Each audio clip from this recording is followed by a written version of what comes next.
As resources grow, as our capabilities grow, and we understand the market more, we'll start to add things like flights and rental cars, which we just did, and a couple other spaces that we're excited about as groups. It's a very big problem, and we're solving it, I think, through technology and people. And that's how you build it, right? It's iterative. You see what clients need, see where the market takes you, but don't try to be all things to everyone. Just because someone else does it a particular way doesn't mean that you have to.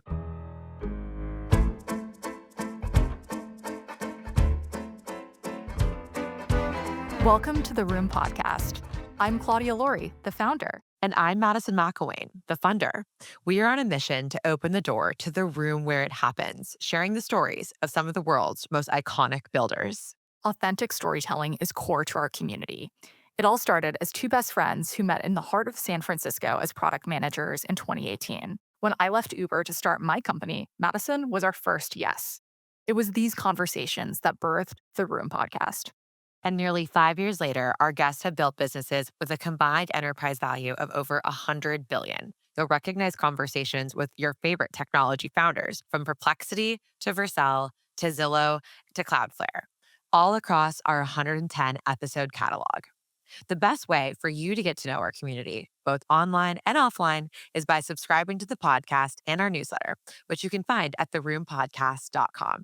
Perkins Coie supports the most innovative entrepreneurs and investors in fast-moving and high-growth sectors, addressing their myriad of legal needs. But the firm doesn't just provide end-to-end legal and business counseling to its startup clients. It also facilitates introductions to key advisors and sources of capital. Perkins Coie's interactive website, Startup Percolator, offers access to programs, resources, and rich dynamic content designed to assist entrepreneurs on their startup journey. To learn more, go to startuppercolator.com and perkinscoie.com. This podcast is brought to you by Mercury, the banking platform businesses like the Room Podcast use to simplify their finances. It's time banking did more than hold your money. Now it can. With Mercury, you can pay bills in seconds, close the books faster, and even send invoices. Not only does Mercury do away with a patchwork of tools, it eliminates guesswork, giving you complete and accurate visibility into your business's finances, all from one account. Apply in minutes at mercury.com. In today's episode of the Room Podcast, we sit down with Elia Wallen, the founder and CEO of Engine. Engine is a fast-growing B2B travel platform helping businesses book hotels, flights, and rental cars.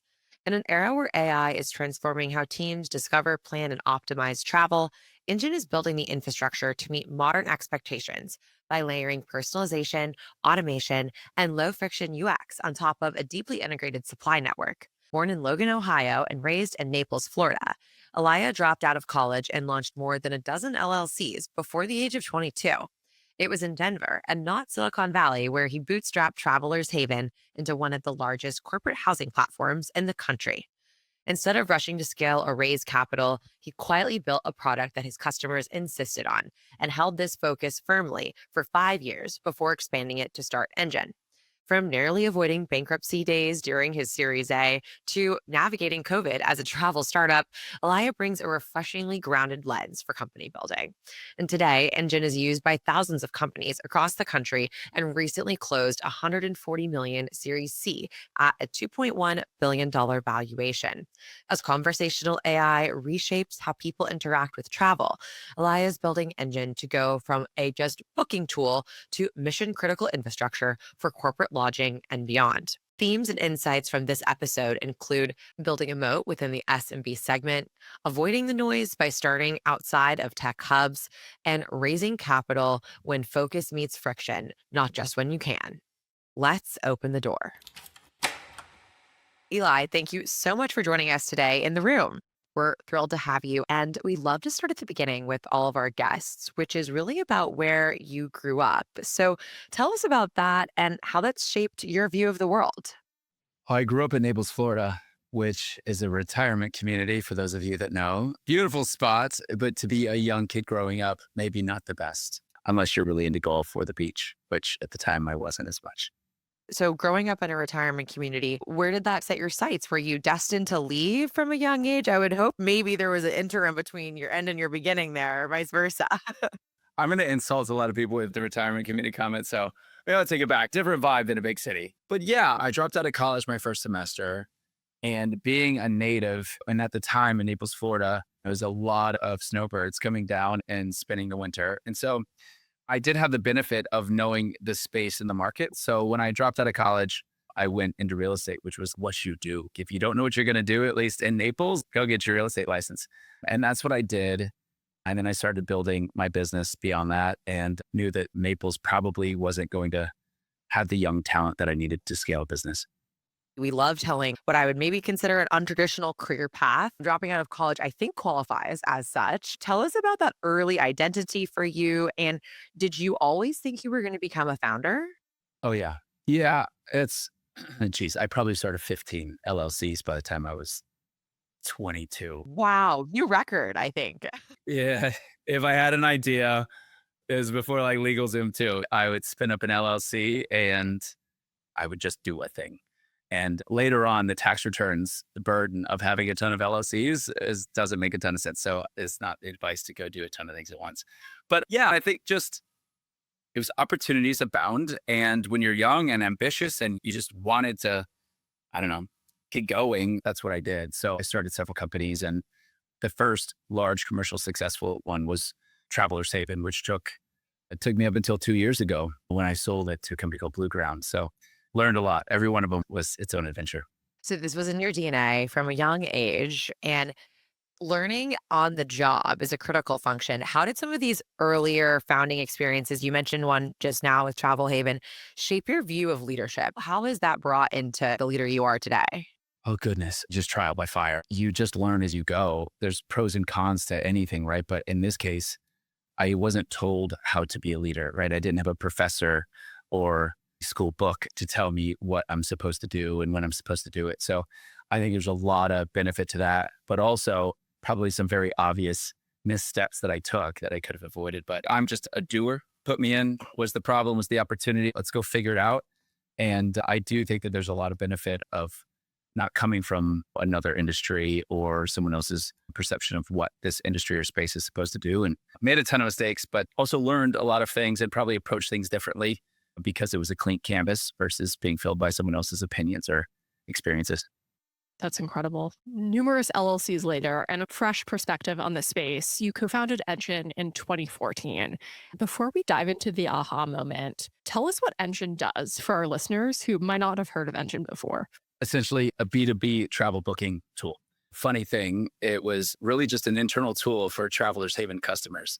We were doing corporate housing at Travelers Haven, primarily to the healthcare industry. And it was going very well. We became the third largest corporate housing company in the country, bootstrapped from day one. We never raised a dollar. And our customer said, hey, book hotels for us. And I said, go to hotels.com. What are you talking about? I don't understand how I'm going to create any value. And clearly, there are tools and services out there that are built. And as we started to understand the problem a little bit more, the customers were quite persistent. We realized that there really was a gap here. And so the idea was just to start out with this booking tool to give to our customers so they could self-serve. And it clearly snowballed from there. I've personally felt the pain of having to book hotels and flights individually for my sales team. And being a sub 10 person company, although small, the complexity really mounts and you're navigating all of these different schedules and bookings. So I personally understand the need for a company like Engine. Engine was originally named Hotel Engine. Walk us through how you thought about this as an initial wedge into the corporate travel space. And as you were hearing from those customers and you were thinking, okay, how are we differentiated here? Tell me a little bit more about that specific moment where you were like, wait, no, this is something different. This is something that can break through in this market. I wasn't thinking super big. At the time, it was like,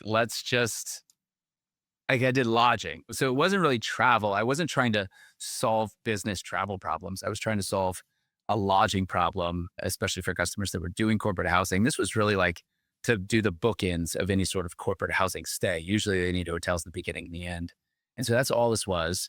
And there was value. So there was savings and there was convenience, right? So payments that we would handle on behalf of the customers, some other amenities, reporting, some of those things that just were very obvious. And there were platforms and tools that were out there that would do this, but they were really designed for enterprise, larger businesses. And so you have that. And then on the other side, you had more of the B2C specific platforms.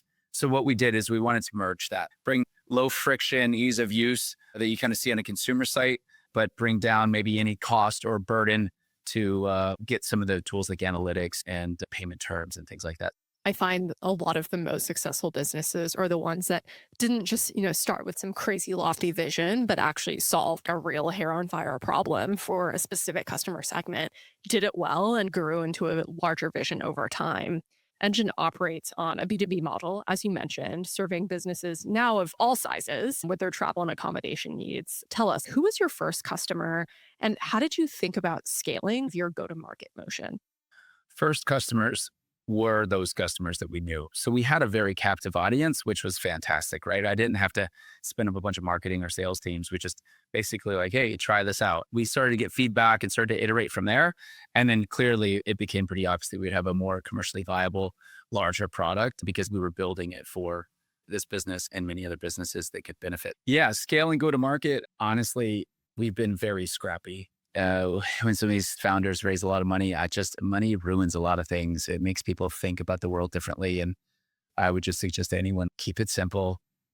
Don't go overboard. Make sure that you have a product market fit. If I really scaled this up quickly at the beginning, I would have just lit a bunch of money on fire and still maybe learn the same things, but just a lot more expensive. So at first, just we were smiling and dialing, hitting the phones, doing what we knew how to do and going to some trade shows. And that's what it was.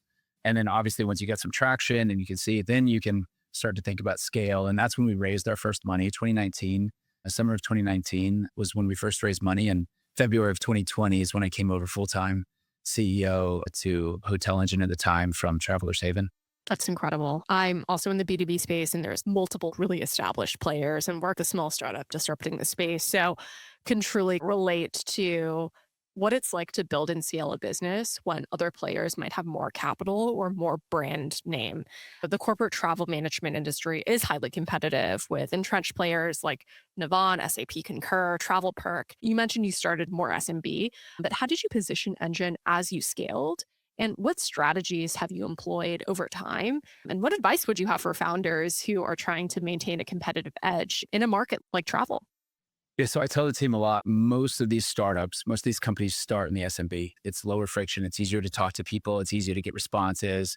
And then over time, they start to go up market. What I truly want our team to be able to do, and I hope we can keep the focus, is to stay serving this SMB clientele. We can create a lot of value. We're not trying to be the tool for everyone. And I think some of the advice would be just simply focus on what works and go deep. There's a reason that we didn't add flights and rental cars for approximately 5 years after raising our first money. All we did was lodging until October. And I think a lot of people are like, what the hell are you doing? Don't you need all the things? And frankly, the answer is no, of course. We got to a $2 billion valuation, $2.1 billion valuation just doing lodging. And so I think there's so much pool, whether it's investors, friends, family, client, anything that wants you to do all these other things because they sound cool and sexy. And I think the hardest thing is to like fight that self-doubt and fight those voices and just stay focused. And honestly, in my opinion, obviously I'm partial, I think we built the best lodging product there is. And now we're going to start to expand out as resources grow, as our capabilities grow, and we understand the market more. We'll start to add things like flights and rental cars, which we just did, and a couple other spaces that we're excited about as groups. It's a very big problem and we're solving it, I think, through technology and people. And that's how you build it, right? It's iterative. You see what clients need, you see where the market takes you, but don't try to be all things to everyone. I think is probably the best piece of advice there. Just because someone else does it a particular way doesn't mean that you have to. Double clicking there a little bit on that expansion strategy, which congratulations on this milestone you touched on briefly there about the fundraising. We're going to get to that and I'm excited to dive in. But on this expansion story that you're telling, right? When you think about scaling a tech venture, there's the opportunity to either go deeper, higher contract value within your vertical, which we've established as your expertise, or to your point, which you are doing is expanding into rental cars and flights. And so how did you and your leadership team discern which was the right scaling direction to go? We got signals. So we had built a great hotel or lodging product and we could continue to spend time there. And we are. The idea wasn't that we're going to add flights or rental cars and change our ICP entirely and change our go-to-market motion entirely. It's we're going to continue to do more of what's worked, but we're going to offer these additional tools because customers are saying like, hey, if you can do this, can't you do that? Or, man, I would love to move over, but you don't have this and this. And we just continue to hear it. So we could still win the same deals that we were doing, But at this point, again, engineering was now in the few hundreds. Product had grown significantly. We could start to take some of those bigger bets outside of our core to start to turn more of those no's into yeses when we're on the phone with customers. And it's iterative though. Again, like I think some people do things because they feel like they're supposed to, even though you know in your gut, like it's not right or this isn't the right time. We believe in strong conviction, loosely held. If you ask me that this time of 24, Jan, Feb, hard no. Fuck no. We're never doing flights to rental car. No way. Right. But as sales grew and as capabilities and more voices, like it clearly was going to be what we were going to do. So we changed our mind. And I think it's very important that people change their mind too. It's strong conviction, loosely held. Yeah, that's the best way to put it.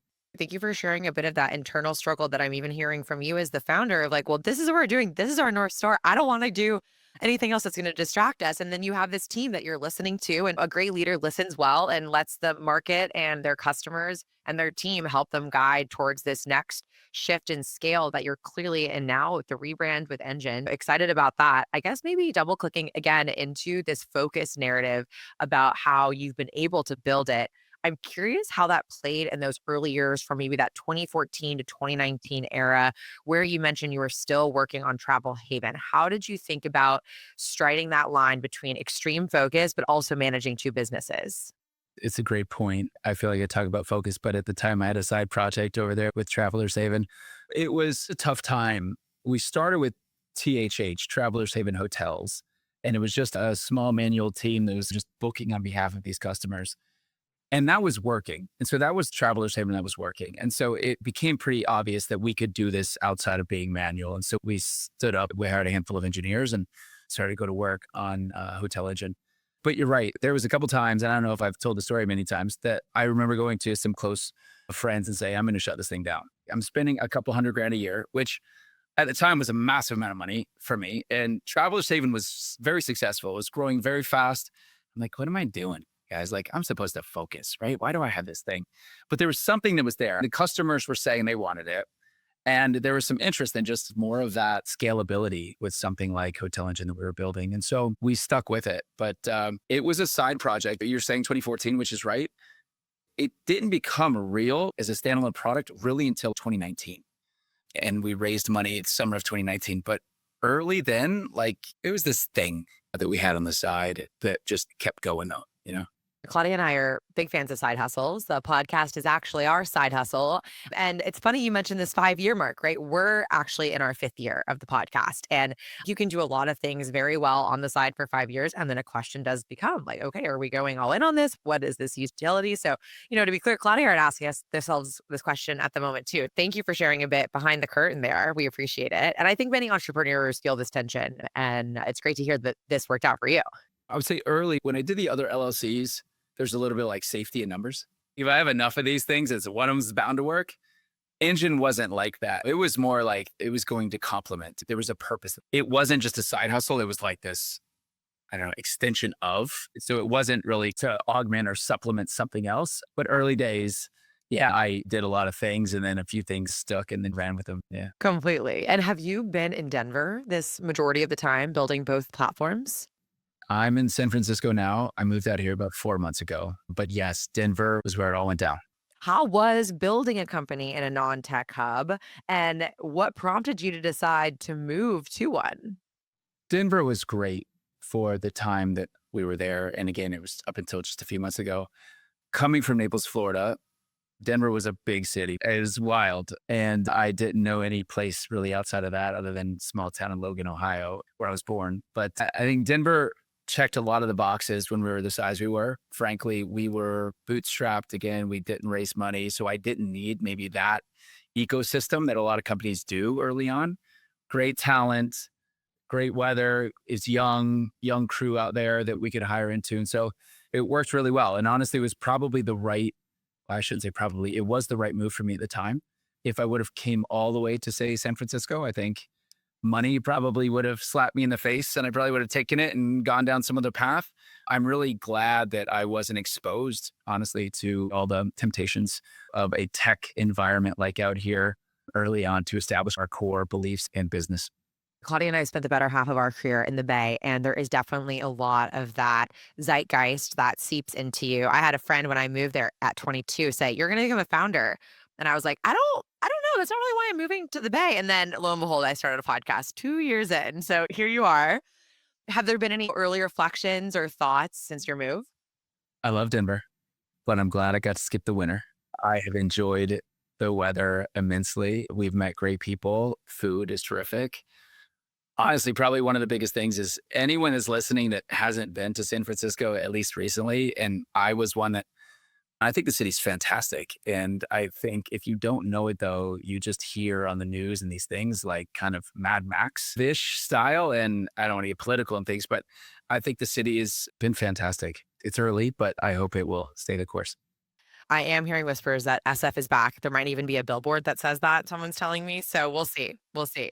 The city itself aside, this move was prompted by a really exciting milestone, which you already alluded to on our call, which is experiencing significant growth and achieving a $2.1 billion valuation, $140 million Series C funding. Congratulations on this exciting round last fall. Thanks. Thanks. You're too nice. It's our job to, hype it up a little bit. And it is seriously impressive. You kind of alluded to this around the 2019 journey of taking that initial capital, which again, doing so in a non-target market with venture dollars is a unique experience in and of itself. So maybe speaking specifically about the Engine story, who was the first person to say yes to investing in you?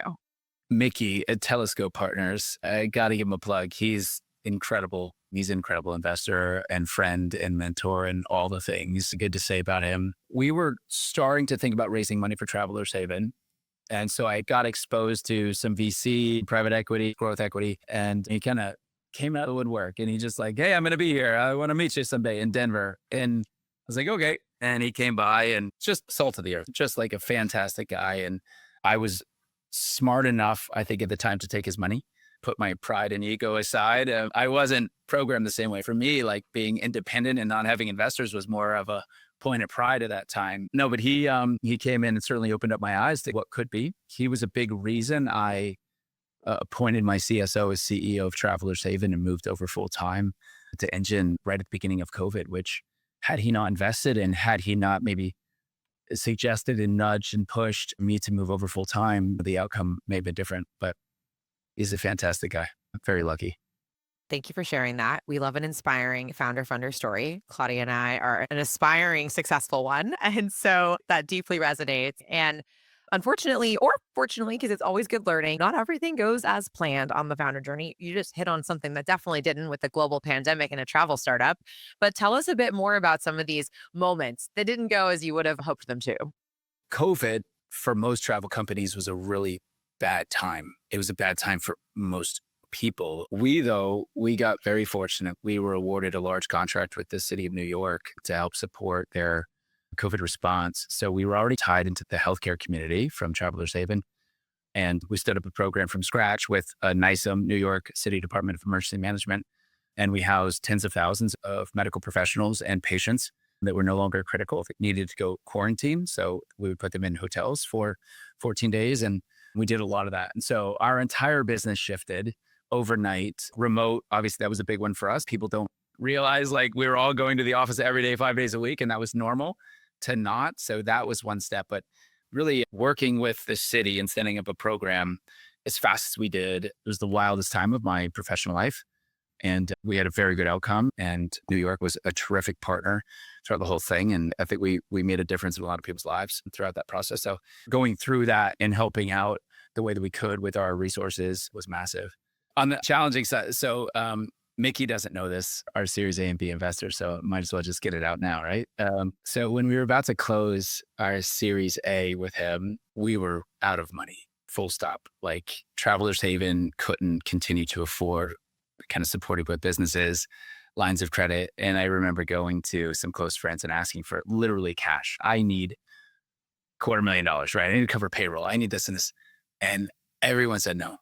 And we were probably, no joke, like 2 weeks away from missing payroll. And if rent and corporate housing like doesn't clear and your clients are getting a bit like, it's not good. And then the closing was delayed. The Series A was delayed like a week. And it was by far and away, I'm throwing up in the backyard when I come home from work. Then I'm picking up the phone and calling people asking for money. Banks said no. Like it was just it was tough. But we somehow, Mickey's money hit, Telescope's money hit, and coffers were refilled. And it was wild time though. I'm tempted to ask which bank you were holding that money in and if it was in around 2023. No, this was summer of 2019, just before our Series A. But talk about just like kind of went for it. I mean, I think successful stories have some sort of perilous, right on the edge, almost didn't make it. And that was our moment for sure. SVP was a wild time too. Goodness.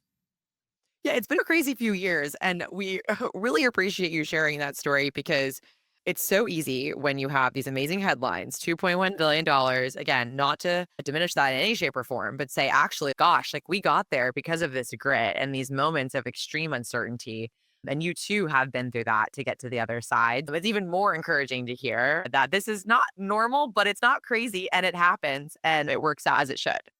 Yeah, it's not all pretty. Yeah, and there's a lot of luck involved for sure. We're going to take you out of the hot seat and position a bit more our questions around the product itself and how our listeners and founders can be thinking about some of the opportunities that you're chasing after and how you thought about building some of this infrastructure out. So switching gears beyond the fundraising and kind of the early moments, everyone probably has used a corporate booking travel platform. Most people have, but if you haven't, it's much like booking on Expedia. So you probably booked a form of your product before. In some ways, it's a commodity, right? There's prices that you don't control on goods with contracts with third parties. So, how have you guys thought about building out both the integration suite and then a secondary question of the business model to support a lot of things from where I'm sitting out of your control? You're absolutely right. It is very similar to booking on another tool that most people have booked against. There's a couple nuances or differences. I think some companies can offer travel as convenience and they'll layer on some policies, some expense management tools and things. For us, we've really taken the time to build a deep supply network. For us, it's extremely important to be as close to the supply as possible. And we've got some very good friends in the supply space, whether it's wholesalers or third party or just the hotels directly. For us, that's where we can start to create real value. But honestly, just the product in itself too is just thinking about like, how do you keep this as low friction as possible? We don't have contracts. We don't have minimum spend requirements. We're not trying to add any friction that isn't absolutely necessary to get someone in the platform and using it. And we've done a good job with that. And I think that's why it works very well with the SMB. We know our audience and we're going to build to them and they want simple, they want straightforward, and they want savings. And that's what we've been delivering. And as long as we stay close to supply and make sure that we build to both sides of the network, we can continue to create value. I love this sort of design principle of just eliminating as much friction as possible. As an early stage founder with a small business, it's easy for everything to be really frictionful. And the reason why I resorted to personally booking folks' travel was because of all the fine print around minimum spend and upselling to all these tools that we didn't need. Wish I knew about Engine when I was booking my last trip. But there's been obviously so much tech innovation regarding friction with sort of the incorporation of AI into consumer and B2B software. Really clear that conversational AI powered by LLMs is transforming how we interact with travel from discovery to bookings. I've been personally using ChatGPT to plan trip itineraries, what's the best flight, so on and so forth. So as consumer expectations evolve alongside these tech shifts, how are you and the team thinking about the future of user interfaces in travel? And what role do you see AI playing in shaping engine experience? It's going to shape a lot. It's going to change a lot. AI is the new interface that I think people will become more and more accustomed to. Now, I do think that there will be some folks that are used to what they do. Right now, picking a date is arguably easier than typing out the date that you want. And there's also search results. There's new hotels, there's new terms, there's new policies, and the average ticket price is quite high. So I don't think it's just a book me something in Chicago and that will change. But I do think that getting more personalization into the process, making it easier for people to finish, but also to your point, like the itineraries, building the itineraries, making a dinner reservation, so on and so forth. All of that is just, it's here, it's happening, and it's going to make a lot of people's lives easier. From our standpoint, we have to add a lot more value than just connecting a person with a hotel and charging their credit card, or we're done. You can't just be a simple tool or service anymore. You have to go a lot further and you have to create real differentiation and value. If we could be as disrupted from a simple booking tool that could do that for you, then we'd be in real trouble. So I think we're very aware of it. We're integrating it in a lot of aspects of the business. and going back to the supply and making sure that is a place that we hold near and dear and create differentiation there, along with other things like our lines of credit that we can offer and incidentals and some of the other terms and services. Then you have kind of a more complete offering. That's incredible. You sort of mentioned value and just making sure that you guys are providing this differentiated, seamless experience. I know loyalty and points is often a big lever in booking travel. I had tons of consultant friends that were like, I just book through my personal and expense it so I can get rewards. Maybe stepping away from AI a little bit, how are you thinking about diversifying those extra benefits beyond the transaction of just booking a hotel? I'm glad you asked. So on our platform, you can get all of your favorite brand points and earn engine points. So you essentially can get twice the points with us. Points are a real thing. Anybody that doesn't know, they're real. And for us, it was a big unlock. And what we're trying to do with the business is don't give a person any reason to not join us. So if points gets in the way, let's go talk to our suppliers and figure out a path to go forward. If this isn't the way, let's go figure that out. And all we're trying to do is convert no's to yeses. And if we can do that via relationship or volume or guarantees or whatever, we'll make it happen. And that was certainly something early that was major. We all love our loyalty and status and points, so that's incredible. We chatted a little bit about COVID and just how that changed the sector a lot.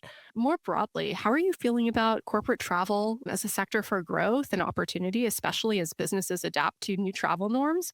Hybrid companies that are doing tons of offsites, remote companies that are doing more conference travel, so on and so forth.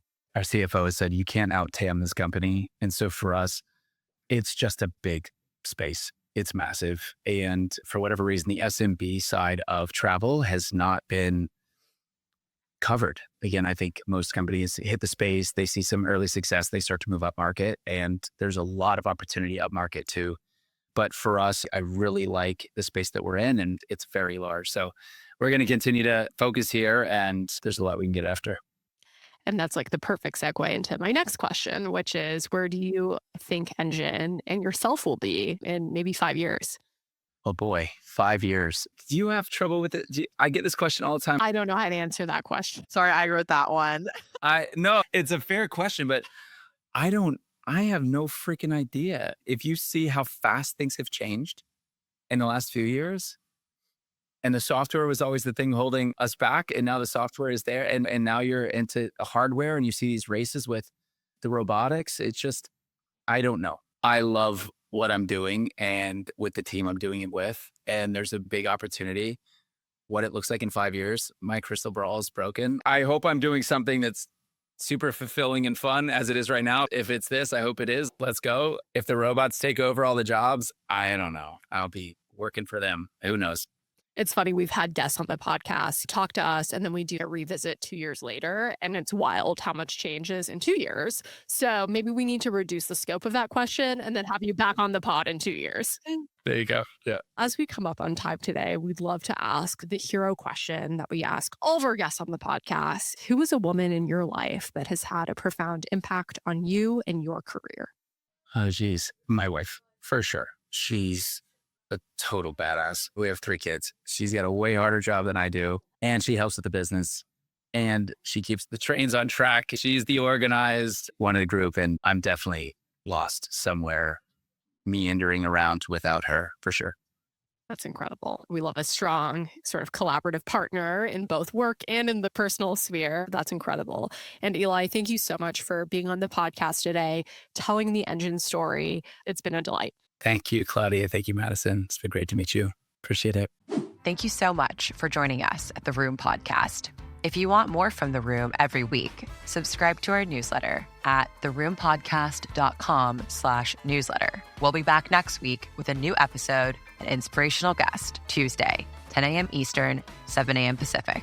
See you in the room. Perkins Coie supports the most innovative entrepreneurs and investors in fast-moving and high-growth sectors, addressing their myriad of legal needs. But the firm doesn't just provide end-to-end legal and business counseling to its startup clients.